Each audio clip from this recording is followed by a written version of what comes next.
Bonjour à toutes et à tous, bienvenue sur Radio Ici et Maintenant, Radio Ici et Maintenant 95.2 FM que vous pouvez écouter de façon continue 24 heures sur 24 sur le site de la radio ici et maintenant.com, sans oublier les applications radio pour smartphone. C'est Morgane avec vous en ce mardi 2 mai 2023 pour une nouvelle émission interactive. Je reçois pour cette première partie de l'émission interactive un invité que je vais vous présenter dans quelques instants. Sachez que vous allez avoir tout au long de cette émission la possibilité de vous exprimer, d'intervenir en direct pour poser également vos questions en appelant le 08 90 37 38 38 08 90 37 38 38. Nous allons commencer donc l'émission dans quelques instants. Restez avec nous. Aujourd'hui sur Radio Ici et Maintenant, nous avons l'honneur d'accueillir Maître Dylan Slama, avocat pénaliste au barreau de Paris, spécialisé en droit pénal, mais également en droit des étrangers et en droit routier. Maître Slama est un expert de renom dans son domaine. Il intervient régulièrement dans des dossiers médiatiques pour apporter son expertise sur des sujets judiciaires assez complexes. Au-delà de son métier, il est également un avocat engagé dans le débat public, notamment sur la situation de Toumaj Salehi, un jeune rappeur iranien risquant la peine de mort pour avoir encouragé la jeunesse à combattre le régime en place à travers ses chansons et sur les réseaux sociaux. Engagé dans le débat public, Maître Slama porte une attention particulière à plusieurs sujets qui lui tiennent à cœur. Il a notamment signé une tribune pour renforcer la présomption d'innocence et pour défendre la prescription, appelé à l'ouverture d'un débat sur la légalisation du cannabis et pour la préservation de l'état de droit. Il s'est également prononcé en faveur de conditions de détention dignes et co-signé une tribune pour réduire les risques d'infection de masse dans les établissements pénitentiaires lors du confinement. Alors, peut-être qu'on n'aura pas l'occasion d'évoquer tous ces différents sujets dans cette émission cet après-midi, mais en tout cas, pour cette première partie de l'émission sur Radio Ici et Maintenant, nous aurons le plaisir d'évoquer avec notre invité le cas tragique du rappeur iranien Toumaj Salehi ainsi que la situation actuelle en Iran. Bonjour Maître Slama, merci infiniment d'avoir accepté notre invitation sur Radio Ici et Maintenant. Bonjour, merci beaucoup de m'avoir invité. Maître, je sais que vous n'avez pas l'habitude de parler de vous, car en tant qu'avocat, vous avez plutôt l'habitude de porter la voix des autres. Toutefois, il est de tradition sur Radio Ici et Maintenant de demander à nos invités, avant d'entrer dans le vif du sujet, de se présenter, de nous en dire un peu plus sur leur parcours. Alors Maître, si vous voulez bien, est-ce que vous pouvez nous en dire un peu plus sur vous, nous partager peut-être quelques détails sur votre parcours et vos motivations pour avoir choisi ce métier? J'ai un parcours assez classique. J'ai commencé quand même par des études littéraires, une hypocagne puis une cagne. Et ensuite, assez rapidement quand même, j'ai voulu devenir avocat. Et une fois que j'ai voulu devenir avocat, le droit pénal s'est imposé à moi parce que c'est vrai que c'est quelque chose et c'est une pratique qui est extrêmement concrète dans laquelle vraiment on est dans le concret, on incarne des choses, on n'est pas derrière un ordinateur. J'avais pu pratiquer du droit public avant où j'ai trouvé que c'était beaucoup plus abstrait. Et donc rapidement, j'ai voulu faire du droit pénal parce que c'est là que je me sentais le plus utile et le plus à ma place. Et ensuite, effectivement, une fois que j'ai commencé à pratiquer le droit pénal, d'abord auprès d'un avocat bien connu à la LICRA qui s'appelle David Olivier Kaminski, puis au bout d'un certain temps, je me suis installé, j'ai créé mon cabinet et maintenant j'exerce le droit pénal et le droit pénal des affaires dans des domaines assez variés, le plus large possible, même parfois à échelle internationale, on va y revenir dans un instant. Et c'est ici que j'essaye d'être le plus utile pour ceux qui me font l'honneur de me confier leur défense. Merci maître. Eh bien, comme évoqué il y a quelques instants, nous allons traiter d'un sujet important qui touche l'Iran depuis des mois. Il convient de rappeler que depuis la révolution islamique de 1979, la population iranienne vit sous l'emprise d'un régime autoritaire qui bafoue régulièrement les droits fondamentaux.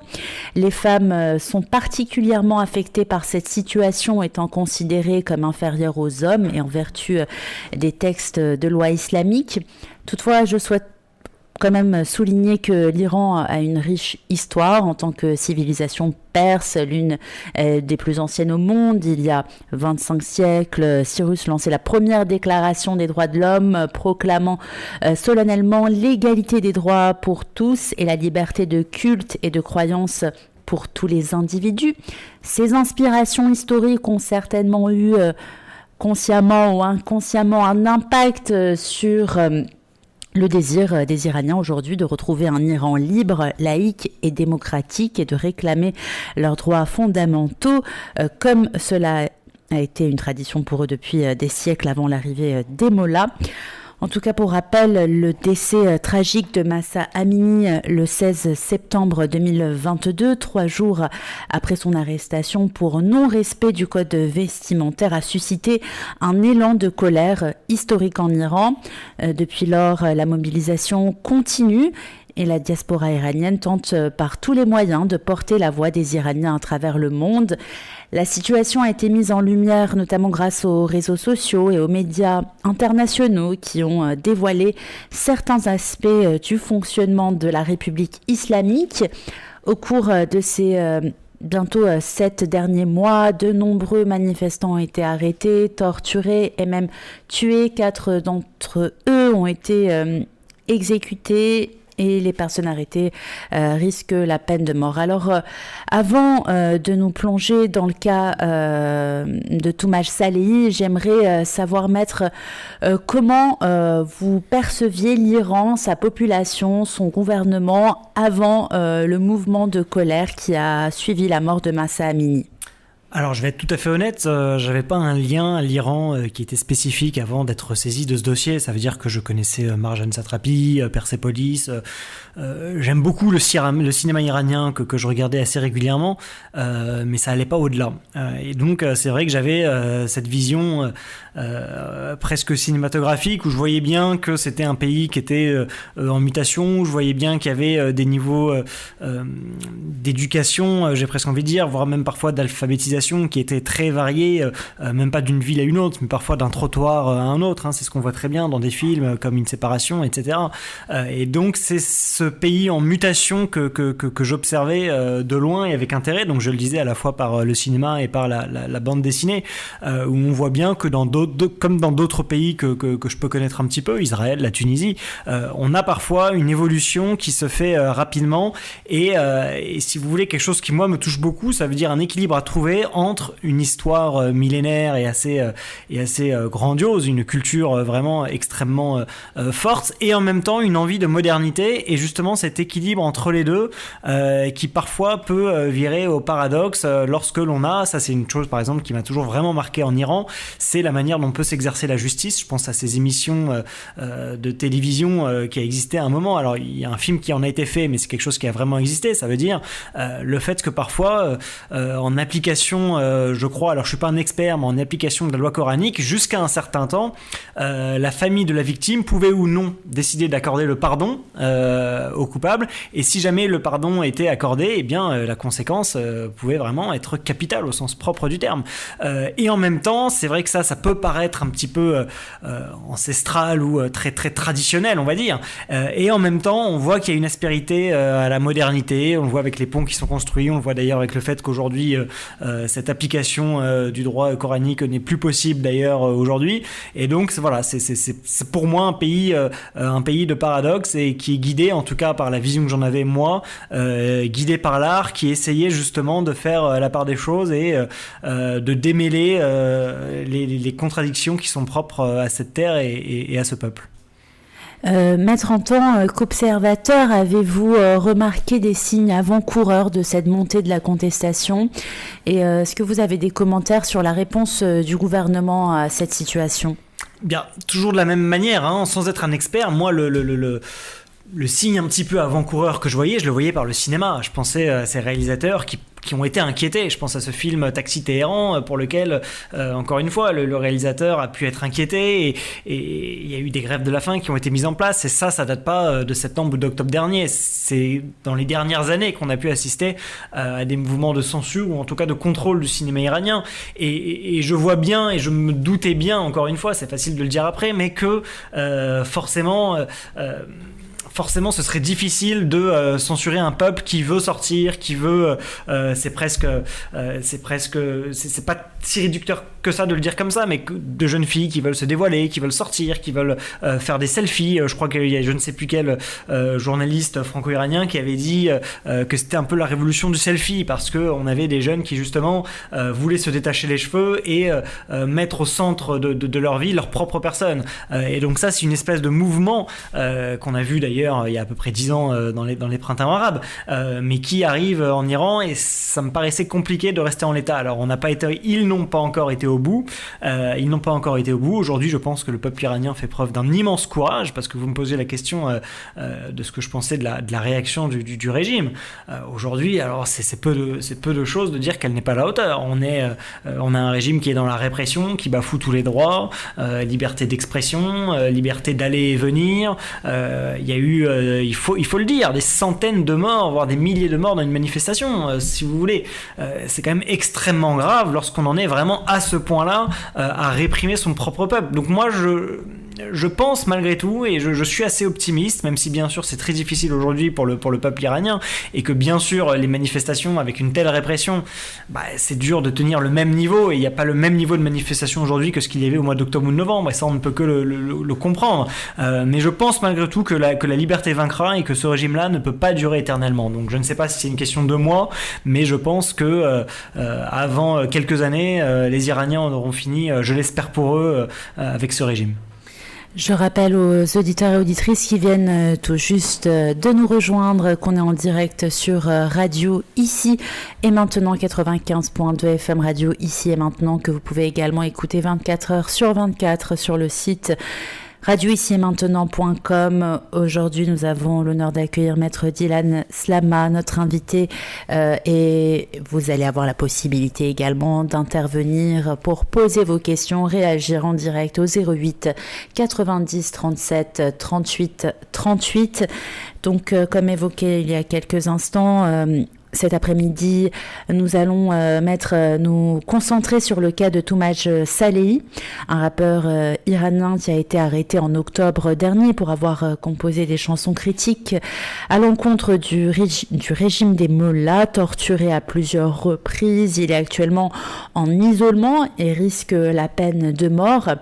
Alors, Maître Slama, vous avez parlé de Marjane Satrapi. Eh bien, je vais la citer justement lors d'une interview sur France 24 où vous étiez également présent. Marjane Satrapi a dit, je cite, Toumaj est le seul rappeur iranien qui parle des classes ouvrières et des défavorisés.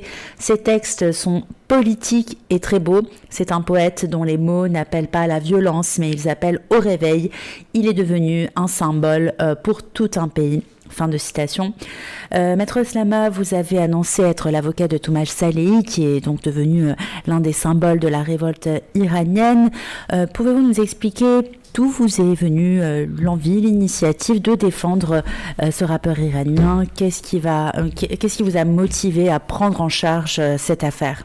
Alors j'étais en contact avec Shabnam Kosavi, qui est la cousine de Toumaj et qui est en France, en région parisienne.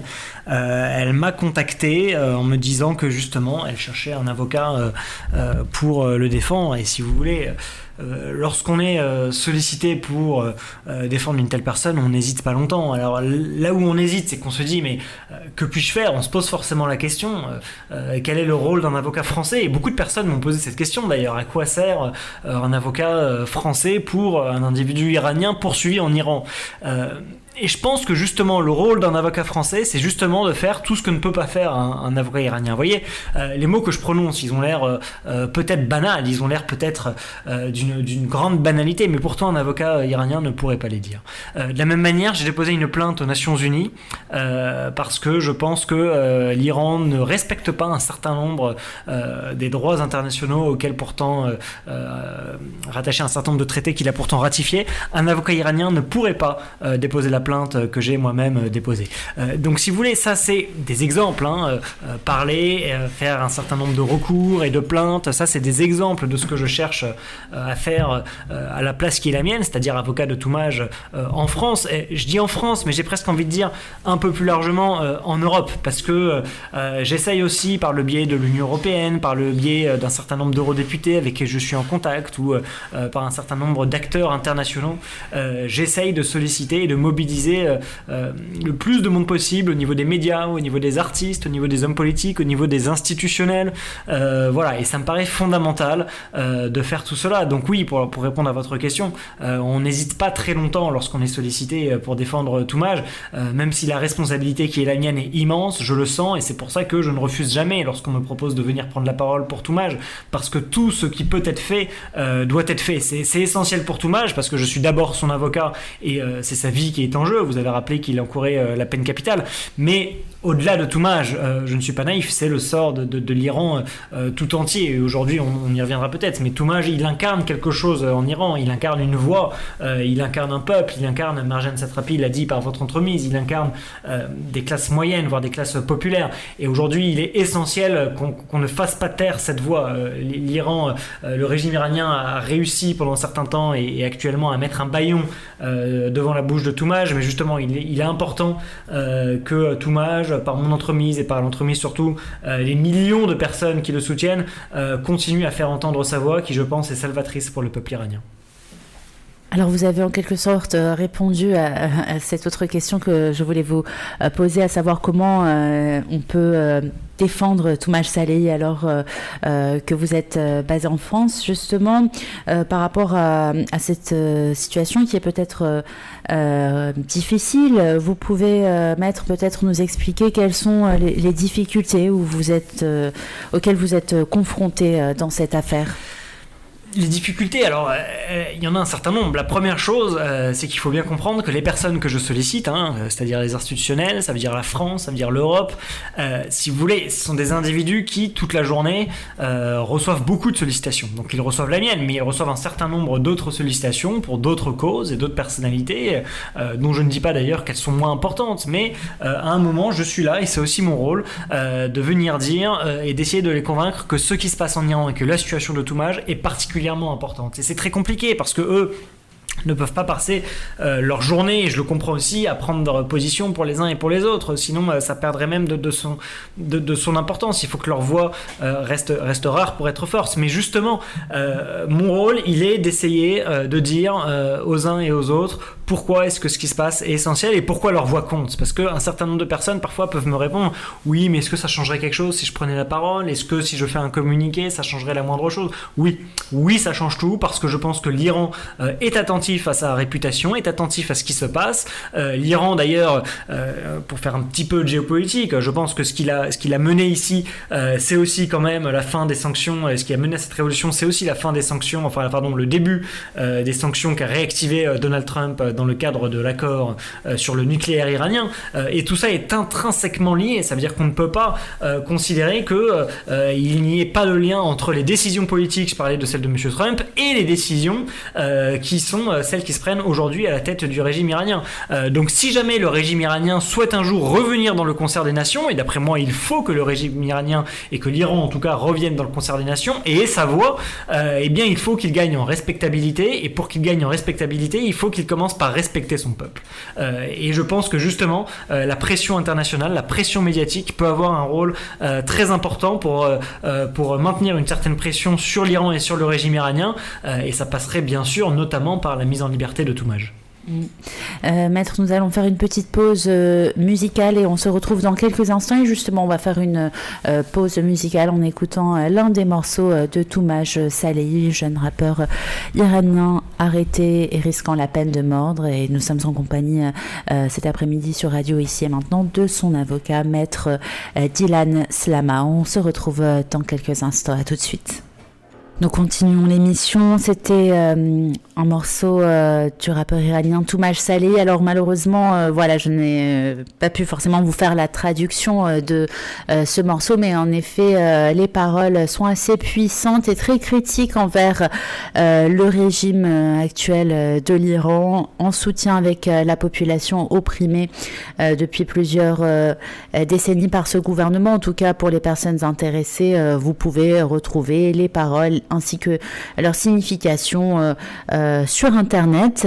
Nous sommes cet après-midi en direct sur Radio Ici et Maintenant 95.2 FM, une émission interactive où vous allez également avoir la possibilité d'intervenir en direct pour réagir et poser vos questions en compagnie de Maître Dylan Slama, avocat pénaliste au barreau de Paris, spécialisé en droit pénal, mais également en droit des étrangers, en droit routier. Alors on est plus particulièrement cet après-midi en train d'évoquer le cas du rappeur iranien Toumaj Salehi, arrêté risquant la peine de mort. Alors justement, par rapport à cela, Maître, pouvez-vous nous expliquer comment est-ce que la justice iranienne a-t-elle justifié les accusations portées contre Toumaj Salehi et de quoi est-il accusé finalement selon le gouvernement iranien?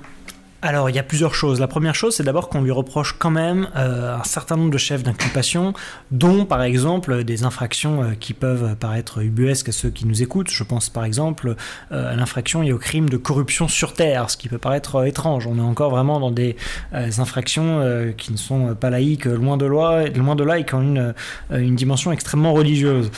Et en fait, ce qu'on lui reproche surtout, pour être concret, parce que le nom de ces infractions ne signifie pas grand-chose, mais ce qu'on lui reproche surtout, c'est les paroles de ces chansons. Vous voyez, je disais tout à l'heure que je dis des choses qu'un avocat iranien ne pourrait pas dire. Et bien même le titre que vous venez de diffuser, il aurait du mal à être diffusé aujourd'hui en Iran, ou en tout cas ceux qui le diffuseraient s'exposeraient à un risque certain, parce que ce sont des paroles où pourtant il ne dit pas grand chose, mais il dit simplement quand est-ce que vous allez vous réveiller, quand est-ce que vous allez vous occuper de nous, quand est-ce que vous allez arrêter de nous mépriser, de nous bâillonner. Vous voyez, alors je traduis très mal, mais ce sont des paroles extrêmement fortes où il ne fait pas autre chose que de s'exprimer, même pas comme un opposant politique d'ailleurs, mais simplement comme un citoyen impliqué, un citoyen engagé. Alors sur quoi se base le gouvernement, ou en tout cas la justice iranienne, pour poursuivre Toumaj? Eh bien d'abord sur ses déclarations, qui sont les siennes et qui sont d'ailleurs totalement assumées, et sur autre chose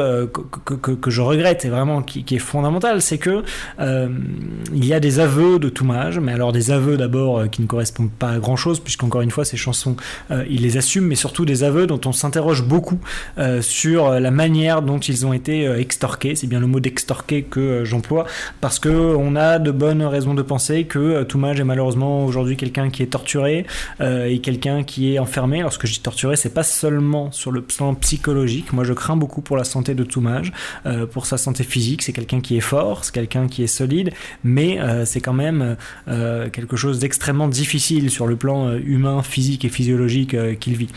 Et donc il y aurait également cette vidéo dans laquelle il reconnaît avoir commis des infractions, mais encore une fois, les accords internationaux sont formels là-dessus, des aveux qui sont extorqués ne sont pas valables.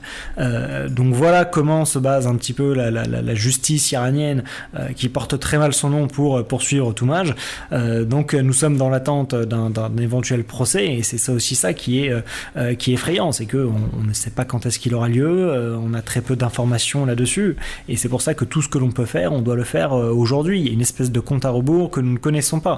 C'est pour ça qu'il y a une certaine urgence pour Toumaj, pour essayer de sauver la vie de cet homme qui, encore une fois, encourt la peine capitale pour des raisons totalement injustes en Iran.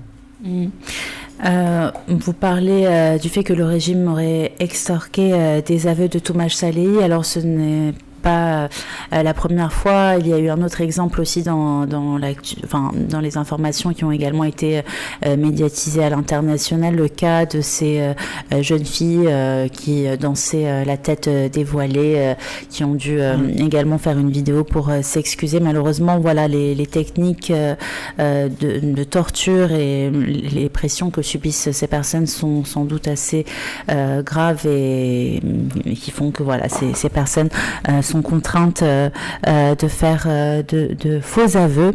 Nous continuons l'émission, Maître, puisque vous nous parliez du fait que Toumaj Salehi n'avait pas la possibilité d'avoir une défense équitable en Iran. Pouvez-vous justement nous expliquer comment l'absence de défense équitable affecte la situation de Toumaj Salehi ?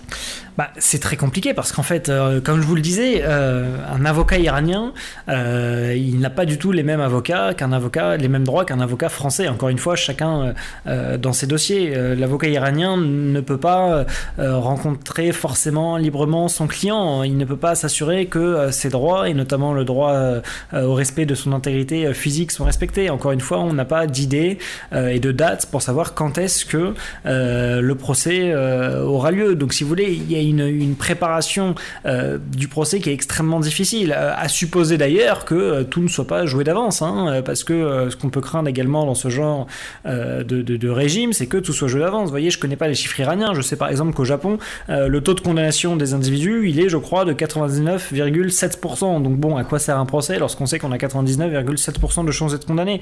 En Iran, c'est quelque chose d'un peu similaire. On a peur un petit peu que finalement le procès qui attend Toumaj soit en fait une espèce de simulacre de procès dans lequel l'avocat n'aurait pas un grand rôle à jouer. Donc il est très difficile. Vous voyez, je parlais de la difficulté que j'avais moi à exercer mon office d'avocat de Toumaj en France ou en dehors de l'Iran, mais finalement je ne suis pas sûr et je ne pense pas que un avocat iranien puisse exercer aussi dans de bonnes conditions. Donc c'est pour ça que aucun de nous deux finalement ne pouvons véritablement remplir notre office dans des conditions extrêmement convenables. Moi parce que je ne suis pas en Iran et donc je ne pourrais pas le défendre en Iran, et puis l'avocat de Toumaj en Iran, certes il y est et il pourra, je l'espère bien sûr, être présent à ce procès, mais encore une fois avec une marge de manœuvre extrêmement limitée et on craint encore une fois que ce soit un simulacre de procès.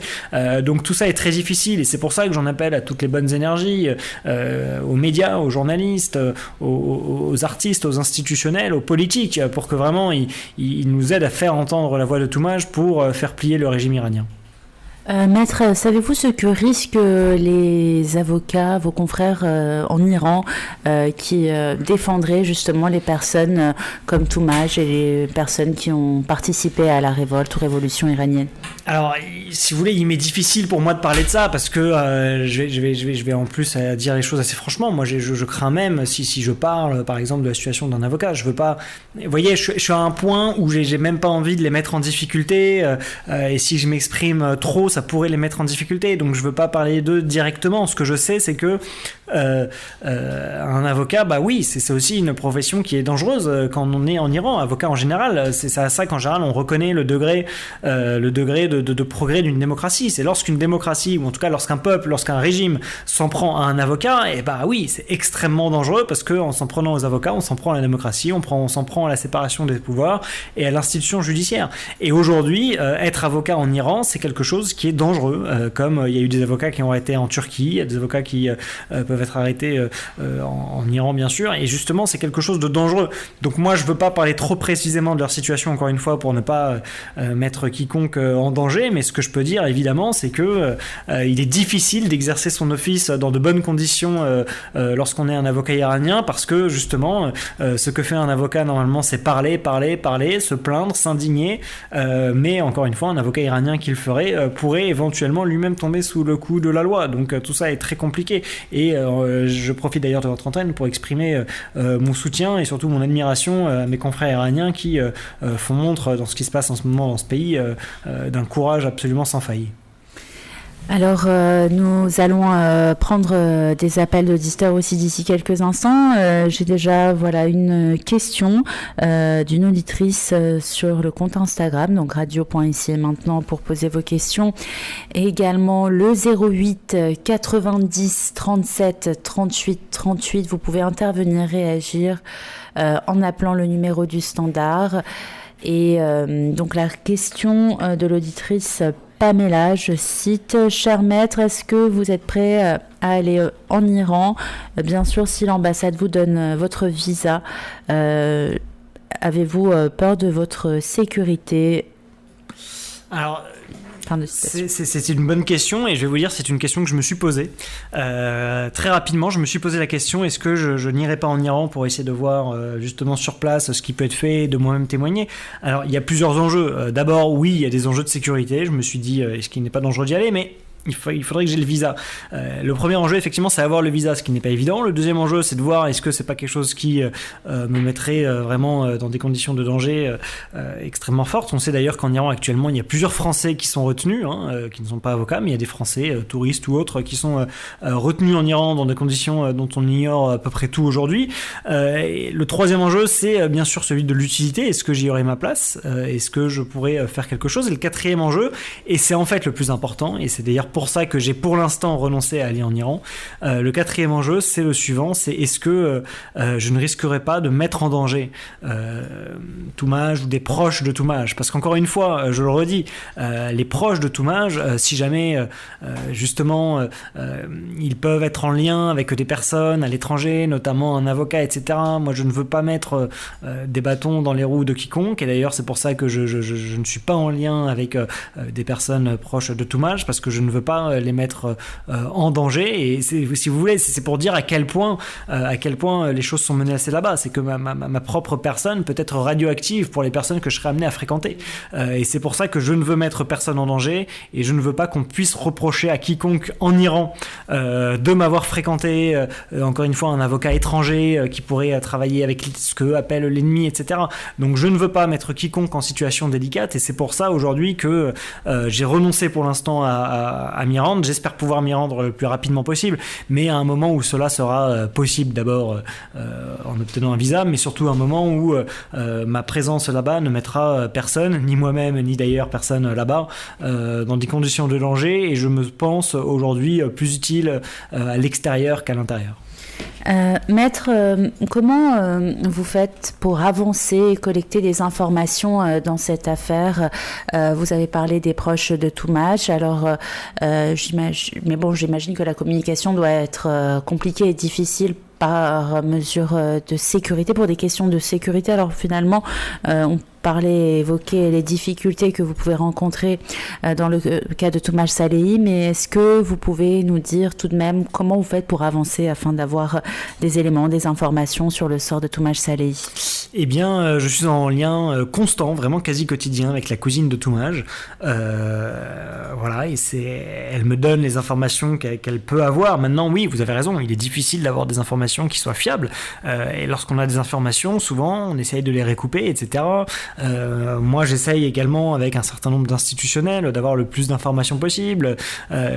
Voilà, il y a des choses, il y a des interlocuteurs, justement, pour préserver la sérénité de nos échanges. Je ne veux pas aujourd'hui forcément dire de qui il s'agit, mais en tout cas, j'ai des personnes qui m'aident, j'ai des personnes qui me parlent et qui me disent, j'espère, au plus près de ce que l'on sait vraiment, ce qui se passe en Iran, et on essaye d'avancer comme ça. Maintenant, oui, c'est vrai que c'est pas simple, c'est vrai que la transparence n'est pas totale, et c'est vrai que ça fait partie des difficultés que l'on a. Mais bon, j'ai un certain nombre d'interlocuteurs qui sont assez variés, et j'espère qu'en recoupant ces différents interlocuteurs, on peut arriver à avoir certaines informations. Mais vous avez tout à fait raison. Malheureusement, il y a un certain nombre d'informations que je n'ai pas, et vous voyez, quelque chose de tout bête, je ne sais pas quand est-ce que sera jugé Toumaj, je n'ai pas de date, et ça, c'est quelque chose qui est assez inquiétant. Voilà. Alors nous allons continuer l'émission juste après ce deuxième morceau de Toumaj Salehi que nous allons écouter ensemble, et durant cette pause musicale, auditeurs-auditrices, je vous invite à participer, à intervenir pour partager vos réactions, même poser vos questions. Alors peut-être que vous avez envie de poser vos questions par message, eh bien, il y a le compte Instagram radio.ici et maintenant qui vous permet également d'envoyer vos commentaires et messages. Et sinon, le numéro du standard 08 90 37 38 38. À tout de suite. Un autre morceau du rappeur iranien Toumaj Saleh qui est devenu le symbole de cette colère, cette révolution iranienne depuis bientôt 7 mois. Nous sommes sur Radio Ici et Maintenant en direct avec Maître Dylan Slama, avocat de Toumaj Saleh. Encore quelques petites questions par rapport au cas de Toumaj avant peut-être de passer à d'autres sujets. Mais Maître, est-ce que vous pouvez nous rappeler et nous dire si vous connaissez les conditions dans lesquelles est détenu Toumaj Saleh? Est-ce que vous avez des informations par rapport à ça? Non, je n'ai pas beaucoup d'informations par rapport à ça. Les informations que j'ai, malheureusement, c'est les informations qu'on a sur les conditions de détention de n'importe quelle personne en Iran. Ça veut dire qu'on connaît un petit peu les prisons. On sait que ça se passe très très mal dans ces prisons-là, que les gens perdent souvent un certain nombre de kilos et que tout ça est très compliqué. Alors, je n'ai pas d'informations plus concrètes, si ce n'est celle dont je vous ai parlé tout à l'heure, à savoir que je crains que Monsieur Toumaj ne soit victime quand même d'un certain nombre de sévices, de tortures physiques et psychologiques, donc tout ça est très compliqué. Malheureusement, je n'ai pas plus d'informations que ça, plus concrètes, puisque l'information circule très très difficilement en Iran et que bien sûr il y a une opacité totale sur la manière dont sont traités les individus là-bas. Mais voyez, moi je connais aussi bien la réalité française de ce que sont les prisons en France, et je sais que même en France, si vous voulez, c'est déjà totalement au-delà de ce qu'on peut imaginer les conditions de détention. Alors justement, je compare pas la France et l'Iran, mais c'est pour dire que justement, si en France déjà c'est désastreux et la France se fait condamner à de nombreuses reprises par le Cour européen des droits de l'homme, je n'ose imaginer ce que cela doit être en Iran. Et moi, j'ai un certain nombre de clients qui parfois sont en prison, alors en Iran ou dans d'autres pays, ou en Turquie par exemple, et ils viennent ensuite en prison française. Voilà, c'est vrai que c'est pour eux un soulagement parce que même si les conditions en France sont catastrophiques, j'ai un certain nombre de personnes, malheureusement, qui sont à l'étranger, aimeraient pouvoir se retrouver dans des situations, dans des prisons françaises, puisque ça se passerait un petit peu moins difficilement que ça ne se passe dans d'autres pays, malheureusement. Alors, on l'a un peu évoqué tout à l'heure aussi, mais ça pourrait être un rappel pour les personnes qui viennent de prendre l'émission en cours de route. Maître Slama, comment la mobilisation internationale peut-elle aider à faire pression pour la libération de Toumaj Saleh? Bien, je pense, justement, c'est ce que je disais, moi je pense que l'Iran est attentif à ce qui se passe à l'international parce que je pense que l'Iran a un intérêt, et cet intérêt c'est de revenir dans le concert des nations et c'est de pouvoir recommencer à commercer. Par exemple, l'Iran, je le dis, a beaucoup de gaz, et alors qu'il y a une situation justement géopolitique qui fait que le gaz russe, eh bien, on a du mal aujourd'hui à se le procurer, ou bien on n'a pas envie de se le procurer parce qu'on n'a pas envie d'acheter du gaz aux Russes, ou bien que voilà, tout ça est très compliqué. Le gaz iranien, je donne un exemple, pourrait être une ressource pour l'Europe et pour l'Union européenne. Il pourrait être une ressource à condition, bien sûr, que nous fassions le choix d'acheter du gaz à l'Iran. Et c'est quelque chose que nous pourrions faire si jamais l'Iran, encore une fois, comme c'était le cas il y a quelques années, faisait un certain nombre d'efforts. Alors, il ne s'agit pas de revenir aux sources. En fait, il y a eu un contexte extrêmement tendu avec l'accord sur le nucléaire iranien qui, finalement, a été suspendu quasi unilatéralement par Donald Trump. Donc, si vous voulez, c'est peut-être ça la cause des malheurs de l'Iran si on cherche un peu l'effet papillon, mais il ne faut pas non plus enlever toute la responsabilité qui revient au régime iranien, parce qu'ils ont fait quand même le choix malheureux et un choix qui conduit leur peuple à la perte et à une grande souffrance, qui est ce choix-là, celui de la répression et celui, si vous voulez, presque quasiment d'une dictature, de quelque chose qui va à l'encontre de la démocratie, pourtant démocratie à laquelle aspire, je crois, le peuple iranien. Donc justement, je pense que cette mobilisation internationale pourrait être du gagnant-gagnant, parce que l'Iran, je pense, pourrait sortir grandi si jamais il acceptait de parler à nouveau avec notamment l'Union européenne, qui aurait beaucoup à lui apporter. Mais bon, encore faudrait-il que l'Union européenne se mobilise un peu plus pour aller dans cette direction. En ce qui concerne la mobilisation internationale, en effet, on a pu constater à travers le monde dans de nombreux pays et des manifestations en soutien à la population iranienne. Cela dit, en ce qui concerne la communauté internationale, vous avez parlé de l'Union européenne et les différents gouvernements à travers le monde. Est-ce que vous avez des informations par rapport à des actions qui ont pu être menées justement pour faire pression sur la République islamique d'Iran? Alors, il y a deux types d'actions. Si vous voulez, il y a des actions qui sont très institutionnelles. Et effectivement, je suis en contact avec un certain nombre de personnes, mais il m'est difficile aujourd'hui de m'exprimer là-dessus parce que, si vous voulez, dire un certain nombre de choses pourrait contrecarrer les efforts qui sont faits. Je veux mettre personne, surtout ceux qui sont de notre côté, en difficulté. Maintenant, oui, si vous voulez, c'est un jeu de pression qui se fait à plusieurs niveaux. Ça veut dire que pour que les institutionnels fassent pression sur le régime iranien, il faut que nous, société civile, fassions pression sur les institutionnels. Et c'est pour ça qu'il se passe quand même un certain nombre de choses. Là, par exemple, dans les 2-3 dernières semaines, j'ai été à une soirée organisée par le barreau de Paris, à laquelle il y avait Henri Leclerc et Sophia Aram et un certain nombre d'individus.